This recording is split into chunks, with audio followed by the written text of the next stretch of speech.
மூத்த பத்திரிகையாளர் திரு சுப்பிரமணியம் நம்மோட இணைப்புல இருக்கிறீங்க.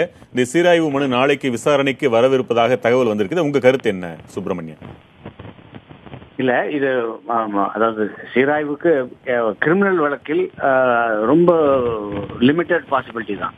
நீங்க ரிட் வழக்கு எடுத்துக்கொண்டால் சீராய்வு, அதுக்கப்புறம் கியூரேட்டிவ் பெட்டிஷன், ரிவ்யூ, கியூரேட்டிவ்னு அடுக்கல் போட்டு பெண்டிங்கை வச்சுட்டே இருக்கலாம்.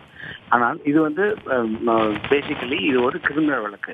இதுல வந்து ரிவ்யூவுக்கும் கியூரேட்டிவ் பாசிபிலிட்டியும் ரொம்ப ரொம்ப குறைவானது தான், ஆல்மோஸ்ட் இல்லைன்னு தான் சொல்லலாம். இதுவரை இந்த மாதிரி வழக்குகள்ல வந்து வெற்றி பெற்றதாக இந்த இதுக்கு முன்னாடி இந்த வரலாறு கிடையாது. இன்னொன்று, கர்நாடக அரசுமோ இதே வழக்கில் மறுவாய்ப்பு மனு போட்டு இது டிஸ்மிஸ் செய்யப்பட்டுள்ளது. சுப்ரீம் கோர்ட் இதே பெஞ்ச் வந்து எங்களுடைய தீர்ப்பிலிருந்து ஒரு வார்த்தை கூட நாங்கள் மாற்ற முடியாது அப்படின்னு சொல்லி டிஸ்மிஸ் பண்ணாங்க. ஆனா அவங்களுக்கு கர்நாடகாவோட ரிவ்யூக்கு கொஞ்சம் பேசிஸ் இருந்தது. என்னன்னு பாத்தீங்கன்னா, முன்னாள் முதல்வர் ஜெயலலிதா இப்போது இல்லை, அவங்க இறந்ததுக்கு அப்புறம் வந்த அந்த ஒரு தீர்ப்புங்கிறதுனால அவங்க அப்பீலே அபேட் ஆகும், அதனால அவங்கள பத்தி எதுவும் சொல்ல வேண்டியதில்லை அப்படின்னு ஒரு கருத்து எடுத்திருந்தாங்க அந்த ஜட்ஜ்மெண்ட்ல.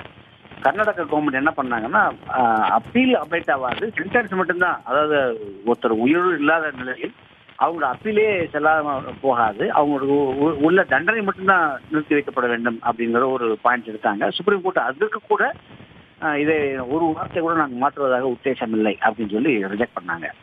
ஸோ இதுல இவங்க போறது என்ன பேசிஸ் போறாங்கன்னு தெரியல. ஷியாம் சொன்ன மாதிரி error apparent on the face of ரெக்கார்டுன்னு சொல்லுவாங்க. நாங்கள் ஒரு சில டாக்குமெண்ட்ஸை கொடுத்தோம் கோர்ட்ல, அதுல வெளிப்படையாக சில பாயிண்ட்கள் இருந்தும் இதை ஏற்றுக்கொள்ளாமல் அதாவது கவனிக்க தவறி இந்த உத்தரவு பிறப்பிக்கப்பட்டுள்ளது. அதை ஒருவேளை கவனித்தால் எங்களுக்கு சாதகமான வாய்ப்பு தீர்ப்பு வர வாய்ப்பு உள்ளது அப்படின்னு சொன்ன இருந்தால் தான் இந்த ரிவ்யூ பெட்டிஷனை எடுத்துக்குவாங்க.